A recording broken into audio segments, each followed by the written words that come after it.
नमस्कार दोस्तों, स्वागत है आपका विकास एजुकेशन के ऑनलाइन प्लेटफॉर्म पर। मित्रों, हम शुरुआत कर रहे हैं राजस्थान जीके की और अपना टॉपिक है राजस्थान के लोक देवता। साथियों, राजस्थान के लोक देवता से संबंधित राजस्थान के जितने भी एग्ज़ाम हुए हैं उन सभी का व्याख्या के साथ अपन हल करेंगे और इस टॉपिक में जो भी इम्पोर्टेंट फैक्ट बनते हैं जो एग्ज़ाम के अकॉर्डिंग जो है इम्पोर्टेंट है उन सभी का जो है शानदार तरीके से डिस्कस करने वाले हैं। ठीक है साथियों, तो ये वीडियो आपके लिए बहुत ही हेल्पफुल होने वाला है। ठीक है, तो आइए शुरुआत करते हैं, श्री गणेश करते हैं अपने टॉपिक का। सबसे फर्स्ट क्वेश्चन आपके सामने प्रेजेंट है कि अकबर के विरुद्ध चित्तौड़गढ़ आक्रमण के समय कौन से लोक देवता युद्ध करते हुए मारे गए थे। ठीक है साथियों, अपना आंसर दीजिए ABCD। क्या होगा इस क्वेश्चन का आंसर? सारे के सारे प्रीवियस ईयर क्वेश्चन है, उसके साथ ही अपन इम्पोर्टेंट फैक्ट कवर करते हुए चलेंगे। तो इस क्वेश्चन का आंसर है साथियों ऑप्शन नंबर डी, वीर कल्ला जी। अकबर के विरुद्ध जो चित्तौड़गढ़ आक्रमण हुआ था उसमें जो लोक देवता युद्ध करते हुए वीर गति को प्राप्त हुए थे वो है वीर कल्ला जी। तो दोस्तों, वीर कल्ला जी कौन थे, इनके बारे में अपन इम्पोर्टेंट फैक्ट की बात करते हैं। तो वीर कल्ला जी जो है, इनका जन्म जो है, वीर कल्ला जी का जन्म हुआ था मेड़ता नागौर में। कहाँ हुआ था साथियों?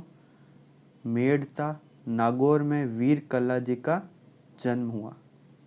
और वीर कल्ला जी को जो है वो चार हाथों वाले देवता, चार हाथों वाले देवता, चार हाथों वाले देवता तथा शेष नाग का अवतार माना जाता है। ठीक है साथियों, और चित्तौड़गढ़ दुर्ग में, कौन से दुर्ग में? चित्तौड़गढ़ दुर्ग में भैरव पॉल पर कल्लाजी राठौड़ की छतरी बनी हुई है। चित्तौड़गढ़ दुर्ग में भैरव पॉल पर कल्लाजी राठौड़ की छतरी बनी हुई है। और साथियों, जो ये चित्तौड़ आक्रमण हुआ था वो हुआ था अपने सन 1567-68 में। कब हुआ था? सन 1567-68 में चित्तौड़ का आक्रमण हुआ था। यह आक्रमण जो है वो चित्तौड़ का तीसरा साका था। ठीक है साथियों, तो ये सारे के सारे इम्पोर्टेंट फैक्ट आपको याद रखने हैं, एग्ज़ाम में क्वेश्चन आते हैं।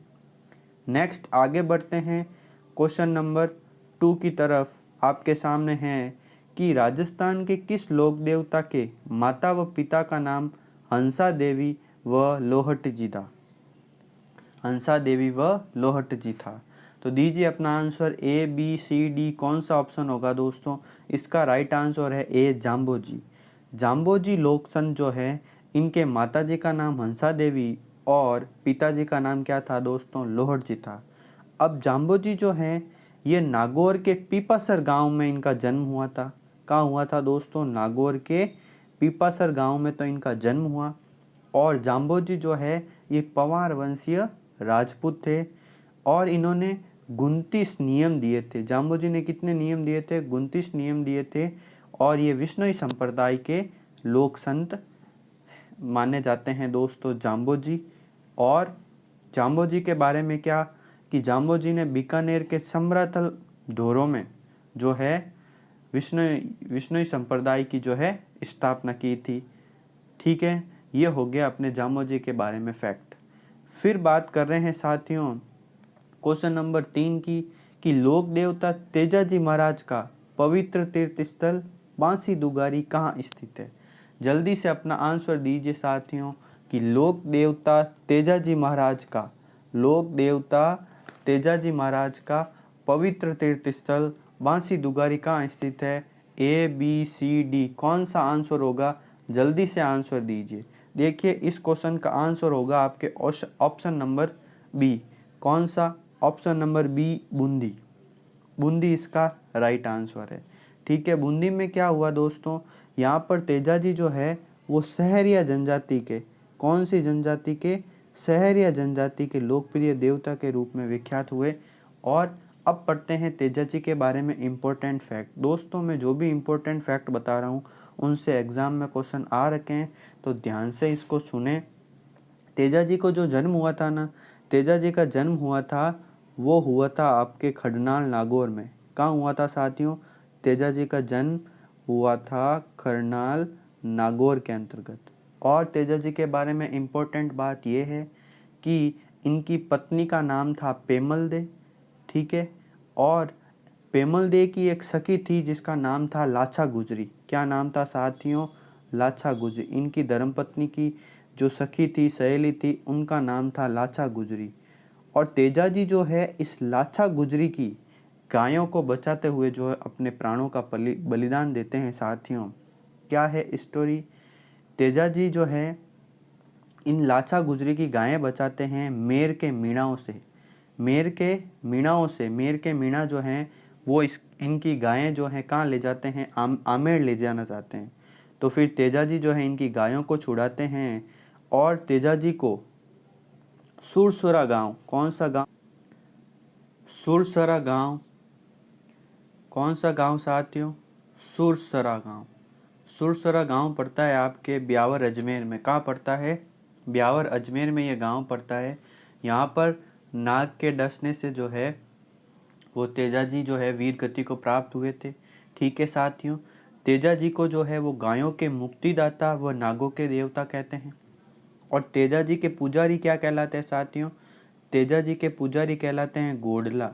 क्या कहलाते हैं साथियों? तेजाजी के पुजारी कहलाते हैं गोडला। और इनके मंदिर को बोलते हैं थान। क्या बोलते हैं? तेजाजी के मंदिर को बोलते हैं थान। और सबसे इम्पोर्टेंट बात यह है कि भाद्रपद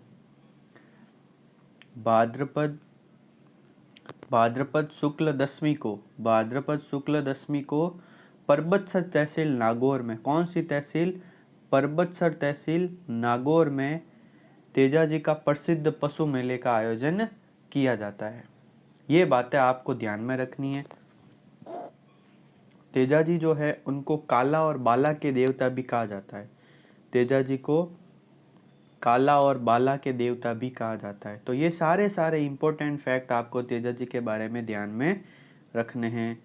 बात करते हैं आगे। राजस्थान का वह लोक देवता जिसने महमूद गजनवी से युद्ध किया हो। ऐसे कौन से लोक देवता है दोस्तों कि उन्होंने महमूद गजनवी से युद्ध किया है? Option number A, B, C, D. कौन सा आंसर होगा आपके दोस्तों? ऑप्शन नंबर है ए, गोगा जी। गोगा जी ने मोहम्मद गजनवी से युद्ध किया था। मोस्ट इम्पोर्टेंट फैक्ट्स इसमें क्या क्या है साथियों? ध्यान से सुनना और समझना, इसमें से क्वेश्चन आते हैं। देखिए, जो गोगा जी है इनका जन्म कहाँ हुआ था? इनका जन्म हुआ था ददरेवा गांव चूरू में। कहाँ हुआ था साथियों? ददरेवा गांव चूरू में गोगा जी का जन्म हुआ था। और ये जाति से थे राजपूत, ठीक है। और इनकी पत्नी का नाम था केलम दे। क्या नाम था साथियों? केलम दे, ठीक है। केलम दे कहाँ के रहने वाले थे? ये केलम दे जो थे इनकी धर्मपत्नी, ये कोल्लू गांव फड़ौदी के थे, ठीक है साथियों। अब देखो, गोगा जी के बारे में इम्पोर्टेंट फैक्ट्स में ये है कि मोहम्मद गजनवी जो थे इन्होंने क्या बोला? इन्होंने जाहर पीर की उपाधि दी थी। मोहम्मद गजनवी ने गोगा जी को किसकी उपाधि दी थी? जाहर पीर की उपाधि दी थी। और गोगा जी जो है वो मुस्लिम लुटेरों से गायें छुड़ाते हुए, ठीक है ना, गायें छुड़ाते हुए गोगा जी जो है अपने प्राणों का बलिदान दिया था गोगा जी ने। इसलिए गोगा जी को गायों के मुक्तिदाता व सर्पों के देवता भी कहा जाता है, ठीक है। गायों के मुक्तिदाता और सर्पों के लोक देवता भी कहा जाता है। और अब गोगा जी के बारे में 3 इम्पोर्टेंट चीज़ें हैं वो आपको याद होनी ही चाहिए। एक तो नाम आता है दोस्तों शीर्ष मेढ़ी। किसका नाम आता है साथियों? एक आता है नाम शीर्ष मेढ़ी, एक आता है धुरमेढ़ी। धुरमेढ़ी को अपन बोलते हैं गोगा मेढ़ी। क्या बोलते हैं साथियों? गोगा मेढ़ी। और फिर आता है गोगा जी की ओरडी। क्या आता है? गोगा जी की ओरडी। ये 3 चीज़ें वेरी इंपॉर्टेंट है। पूछा जाता है कि गोगा जी की शीर्ष मेढ़ी कहाँ पर स्थित है? तो गोगा जी की शीर्ष मेढ़ी स्थित है आपके ददरेवा गांव चूरू में। कहाँ स्थित है? ददरेवा गांव चूरू के अंतर्गत है, ठीक है। फिर बात करते हैं अपन गोगा जी की धुरमेढ़ी बोलो चाहे गोगा जी की गोगा मेढ़ी बोलो, वो है नौहर हनुमानगढ़ के अंदर। कहाँ है साथियों? नौहर हनुमानगढ़ के अंतर्गत है। और गोगा जी की ओल्डी है वो है सांचौर।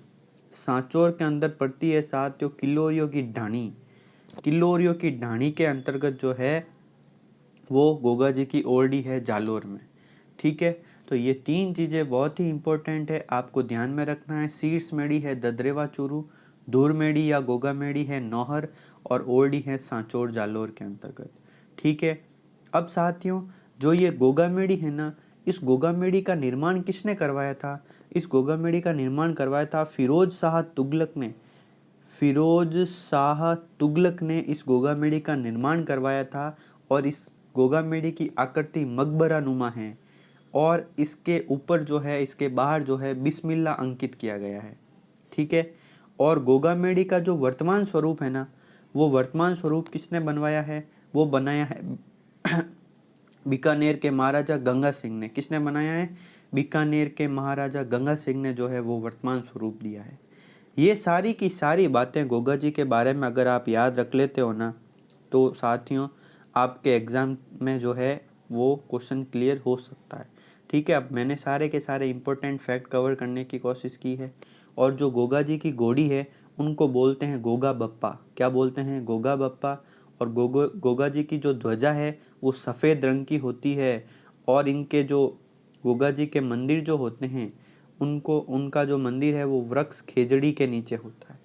ठीक है, ये आपको बातें याद में रखनी है, जो ये जो इम्पोर्टेंट फैक्ट्स है। फिर बात करते हैं क्वेश्चन नंबर 5 के ऊपर। क्वेश्चन नंबर 5 क्या कहता है साथियों?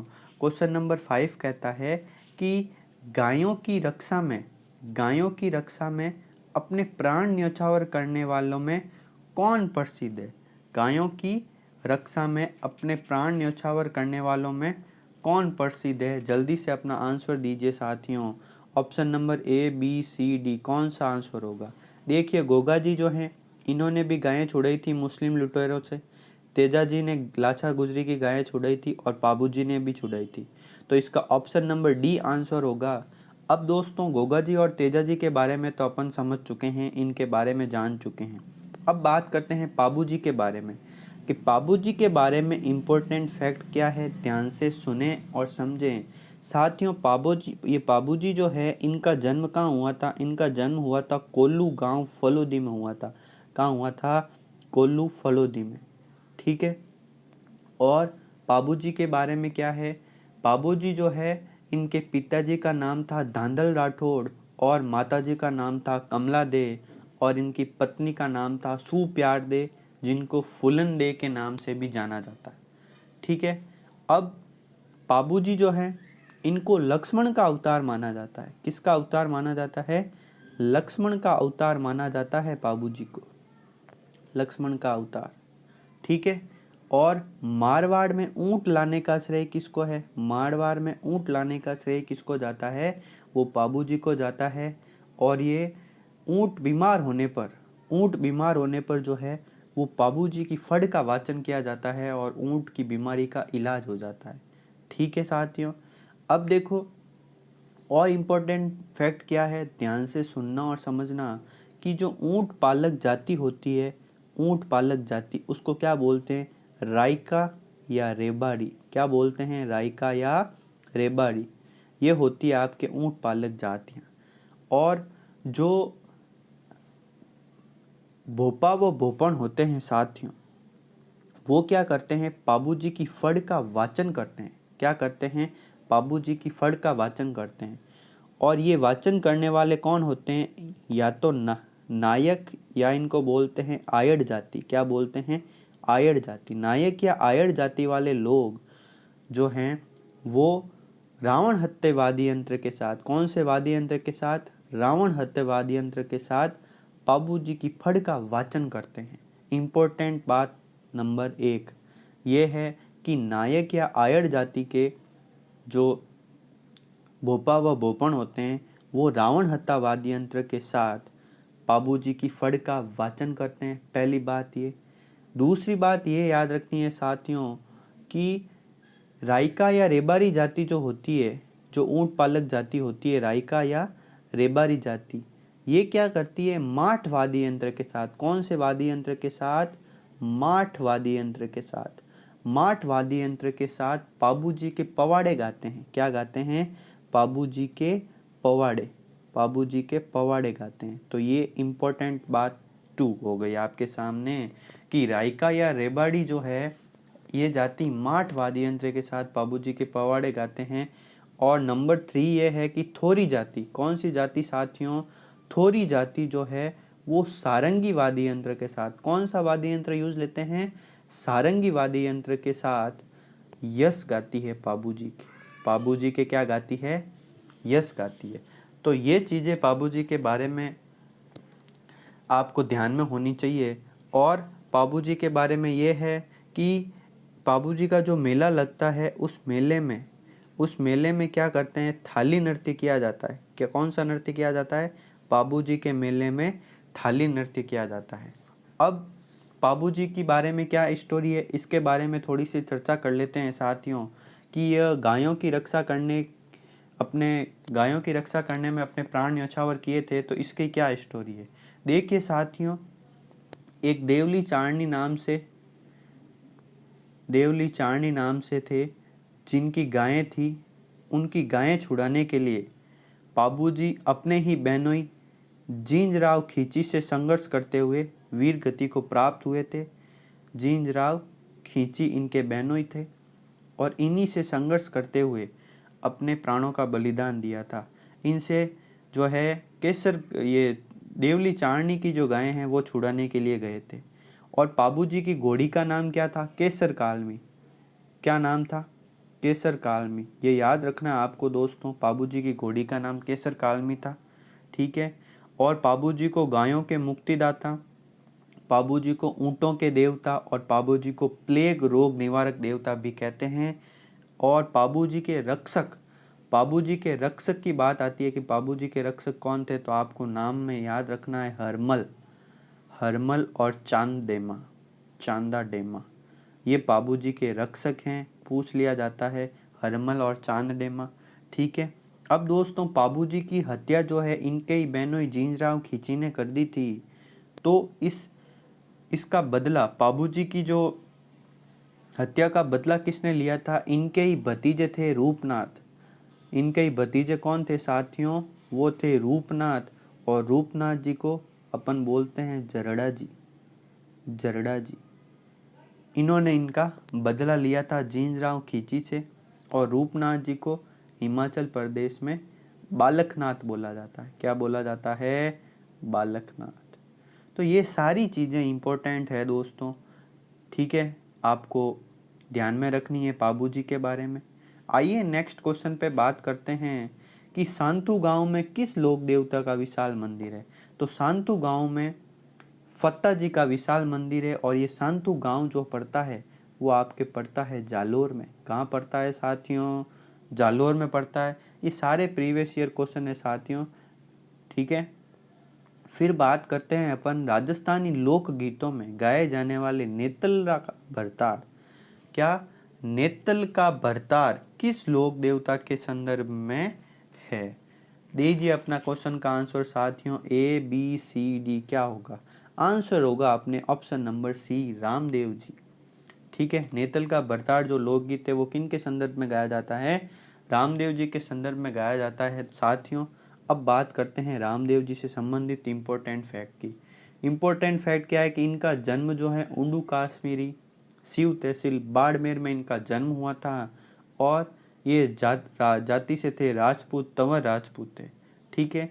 और इनके पिताजी का नाम, रामदेव जी के पिताजी का नाम था अजमल जी। रामदेव जी के पिताजी का नाम अजमल जी। इनके माताजी का नाम था मीणा दे। और इनकी पत्नी का नाम था नेतल दे। इनकी पत्नी का नाम था नेतल दे। और नेतल दे जो है वो अमरकोट निवासी दल्ले सिंह सोडा की जो है वो बेटी थी। ठीक है साथियों। अब बात करते हैं रामदेव जी के गुरु की। रामदेव जी के गुरु का नाम है दोस्तों बालीनाथ। रामदेव जी के गुरु का नाम है बालीनाथ। और इन बालीनाथ जी की गुफा जो है वो 2 जगह है। एक तो अपने जोधपुर में, कहाँ? जोधपुर में है मसूरिया पहाड़ी। और एक है पोखरण जैसलमेर में। इन बालीनाथ जी की 2 गुफाएं स्थित है। ठीक है। फिर देखो दोस्तों, जो रामदेव जी के पुजारी होते हैं ना, उनको बोलते हैं रिखिया। क्या बोला जाता है? रिखिया। और रामदेव जी ने कामड़िया पंथ चलाया था। कौन सा पंथ चलाया था? रामदेव जी ने चलाया था अपने कामड़िया पंथ। और रामदेव जी का मेला लगता है भाद्रपद शुक्ल द्वितीया को। द्वितीया से लेकर एकादशी तक मेला बढ़ता है। और इस मेले में जो है वो 13 ताली नृत्य किया जाता है। कौन सा नृत्य किया जाता है? 13 ताली नृत्य किया जाता है। और रामदेव जी को जो है कृष्ण का अवतार माना जाता है। किसका अवतार माना जाता है? कृष्ण का अवतार माना जाता है। और रामदेव जी सांप्रदायिक सद्भावना के जो है लोक देवता माने जाते हैं। ठीक है। सांप्रदायिक सद्भावना फैलाने वाले जो है वो लोक देवता माने जाते हैं। तो ये सारी चीज़ें जो हैं वो रामदेव जी से संबंधित है, आपको ध्यान में रखनी है। ठीक है साथियों, बात करते हैं आगे कि भारतीय डाक विभाग ने किस लोक देवता की फड़ पर डाक टिकट जारी किया? भारतीय डाक विभाग ने किस लोक देवता की फड़ पर डाक टिकट जारी किया? वो है आपके ऑप्शन नंबर डी, देव नारायण जी। देव नारायण जी की जो फड़ है उस पर भारतीय डाक विभाग ने डाक टिकट जारी किया है। ठीक है। अब देखो, देव नारायण जी के बारे में इम्पोर्टेंट फैक्ट की बात करते हैं कि इनका जो मूल देवरा है, मूल मंदिर है, वो है आसींद भीलवाड़ा में। कहाँ है साथियों? आसींद भीलवाड़ा के अंतर्गत इनका मूल देवरा है। ठीक है। और इनसे संबंधित इम्पोर्टेंट फैक्ट की बात करते हैं तो फर्स्ट आता है देवधाम। ठीक है, देव नारायण जी से संबंधित देवधाम। फिर आता है देवमाली। और फिर आता है अपने पास देव डूंगरी। क्या आता है? देव डूंगरी। ये 3 चीज़ें आपको ध्यान में होनी चाहिए। तो देवधाम जो है, धाम जो पड़ता है अपने जोधपुर या निवाई टोंक में, जोधपुर या निवाई टोंक में देवधाम है। देवमाली जो है वो है ब्यावर अजमेर में। कहाँ है साथियों? ब्यावर अजमेर में। और देव डूंगरी है चित्तौड़गढ़ में। देव डूंगरी कहाँ है? चित्तौड़गढ़ में। तो ये देव नारायण जी से संबंधित 3 स्थान हैं, ये आपको ध्यान में रखने हैं। ठीक है मित्रों। और देव नारायण जी को विष्णु का अवतार माना जाता है। किन का अवतार माना जाता है दोस्तों? विष्णु जी का अवतार माना जाता है। और देव नारायण जी की जो फड़ होती है वो सबसे लंबी भी होती है, सबसे छोटी भी होती है, और इनकी फड़ सबसे पुरानी भी होती है। और इन फड़ का वाचन जो है गुर्जर जाति के भोपा जंतर वाद्य यंत्र के साथ, कौन से वाद्य यंत्र के साथ? जंतर वाद्य यंत्र के साथ इनकी फड़ का वाचन करते हैं। बस ये सारे फैक्ट आपको देव नारायण जी के बारे में याद रखने हैं। चलिए आगे बढ़ते हैं। दोस्तों, आपको वीडियो अच्छा लग रहा है, अगर आपका नॉलेज गेन हो रहा है तो प्लीज़ आपसे रिक्वेस्ट है साथियों, चैनल को सब्सक्राइब ज़रूर कर देना और अपने मित्रों के साथ शेयर ज़रूर कर देना। ठीक है बच्चों? ठीक है साथियों, देखिए आगे बात करते हैं अपन क्वेश्चन नंबर 9 की। बाड़मेर जिले में तिलवाड़ा गांव में स्थित मंदिर किस लोक देवता से संबंधित है? तिलवाड़ा गांव में जो मंदिर है दोस्तों, वो किस लोक देवता से संबंधित है? वो आप बताइए। ऑप्शन नंबर ए, बी, सी या डी? बी, सी, डी कौन सा होगा आंसर दोस्तों? वो है आपके ऑप्शन नंबर बी, मल्लीनाथ जी। तिलवाड़ा गांव बाड़मेर में जो मंदिर स्थित है वो मल्लीनाथ जी का मंदिर स्थित है। और मल्लीनाथ जी से संबंधित अपन इम्पोर्टेंट फैक्ट की बात करते हैं तो मल्लीनाथ जी के जो पत्नी है ना, उनका नाम है रूपा दे। क्या नाम है? मल्लीनाथ जी की पत्नी है, उनका नाम है रूपा दे। और इन रूपा दे का मंदिर कहाँ स्थित है? माला जाल गांव बाड़मेर। कहाँ स्थित है? माला जाल गांव बाड़मेर के अंतर्गत इनका मंदिर स्थित है। और मल्लीनाथ जी जो है, इन्होंने मालवा एमपी के सूबेदार थे, निजामुद्दीन की सेना, निजामुद्दीन थे, उनको पराजित किया था। किनको पराजित किया था? मल्लीनाथ जी ने मालवा एमपी के सूबेदार की सेना, निजामुद्दीन की सेना थी, उसको पराजित कर दिया था साथियों मल्लीनाथ जी ने। और इन्हीं के नाम से बाड़मेर में जो मालानी प्रांत है वो प्रसिद्ध है। ठीक है। और मालानी में जो है मालानी नस्ल के घोड़े भी प्रसिद्ध हैं। ठीक है। ये हो गए दोस्तों ये मल्लीनाथ जी से संबंधित अपनी सारी बातें। और यहाँ मल्लिनाथ जी के यहाँ जो राजस्थान का सबसे प्राचीन पशु मेला जो भरता है वो यहीं भरता है साथियों, जहाँ पर गायें होती है थार पारकर और कांकरेज। यहाँ पर पशु मेला भरता है जो कि राजस्थान का सबसे प्राचीन पशु मेला है। ठीक है मित्रों, ये बातें आपको मल्लिनाथ जी के बारे में ध्यान में रखनी है। फिर बात करते हैं भूरिया बाबा आराध्य देवता हैं। भूरिया बाबा आराध्य देवता किसके हैं? वो है गोड़वाड़ के मीणाओं के। गोड़वाड़ के मीणाओं के जो है वो आराध्य देव कौन है साथियों? वो है भूरिया बाबा। दोस्तों भूरिया बाबा के बारे में इम्पोर्टेंट फैक्ट बात करते हैं तो इनको क्या है, इनको गौतमेश्वर भी बोलते हैं। क्या बोलते हैं? गौतमेश्वर भी बोलते हैं। और इनके मंदिर 3 जिलों में हैं। एक तो है सबसे पहले सिरोही में, फिर बात करते हैं पाली की, और फिर बात करते हैं आपके प्रतापगढ़ की। ठीक है, ये आपको ध्यान में रखना है, सिरोही, पाली और प्रतापगढ़। सिरोही के अंतर्गत चोटीला गांव है वहाँ पर, पाली के अंदर सूकड़ी नदी के किनारे इनका मंदिर स्थित है, और प्रतापगढ़ के अंतर्गत जो है इनका मंदिर स्थित है। ठीक है, भव्य लक्खी मेला भी जो है वो प्रतापगढ़ के अंतर्गत भरता है साथियों।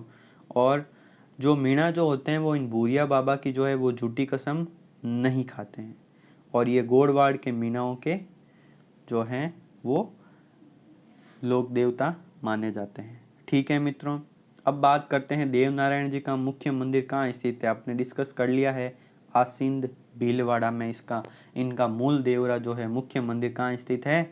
आसिंद भीलवाड़ा में स्थित है। ठीक है साथियों, तो ये अपने सारे इम्पोर्टेंट फैक्ट जो है इम्पोर्टेंट क्वेश्चन जो है अपन ने चर्चा कर लिए। लगभग सारे लोक देवता के बारे में अपन ने मेन चीज़ें पढ़ ली है। अब और इम्पोर्टेंट क्या बातें बच जाती है जो एग्ज़ाम के ओरिएंटेड अच्छी है और आपको याद रखनी है, वो है सबसे पहले आपको ध्यान रखना है कि पंचपीर में कौन कौन से लोक देवता आते हैं। तो इससे आपको याद रखना है गोपाराम है। तो पंचपीर में कौन से लोक देवता शामिल होते हैं? गो से होता है गोगा जी। क्या होता है? गो से होता है गोगा जी। पा से होता है दोस्तों पाबू जी। क्या होता है? पाबू जी। रा से रामदेव जी। म से आपको याद रखना है मेहा जी मांगलिया जी, और है से है हड़बू जी। ये पंच पीर जो हैं राजस्थान में लोक देवता माने जाते हैं। दोस्तों अक्सर क्वेश्चन पूछ लिया जाता है, 4 ऑप्शन में से एक जो हैं वो पंच पीर में से नहीं होते हैं, और पूछ लिया जाता है कि इनमें से पंच पीर कौन से नहीं हैं। तो आपको 5 पीरों के नाम याद होने चाहिए, गोपाराम है, गोगा जी, पाबू जी, रामदेव जी, मेहा जी मांगलिया जी और हड़बू जी। ठीक है दोस्तों, अब बात करते हैं देव बाबा का जो पवित्र मंदिर है वो नगला जहाज भरतपुर में है, और ये गुर्जर जाति के लोक देवता हैं। ठीक है, फिर जो डूंगर जी और जवाहर जी है, ठीक है, ये जवाहर जी है साथियों। डूंगर जी और जवाहर जी जो है इनका संबंध कहाँ से है? सीकर से है। कहाँ से है? ये आपस में डूंगर जी और जवाहर जी आपस में चाचा भतीजे हैं, और ये क्या करते थे साथियों कि अमीर जो लोग होते थे उनसे धन लूट के गरीबों में बांटते थे, इसलिए इनको गरीबों के भी लोक देवता माना जाता है। तल्लीनाथ जी जो हैं वो शेरगढ़ ठिकाना जोधपुर से संबंधित है, और इनका वास्तविक नाम था गांगदेव राठौड़। क्या नाम था? गांगदेव राठौड़। और मल्लिनाथ जी तिलवाड़ा बाड़मेर से संबंधित है। भूरिया बाबा गौतमेश्वर मीणाओं के प्रमुख देवता हैं। जुंजार जी का संबंध कहाँ से है? सीकर से है। और बिग्गा जी जो है वो बिग्गा जी का संबंध कहाँ से है? बीकानेर से हैं, और ये जाखड़ जाति के लोक देवता कहलाते हैं।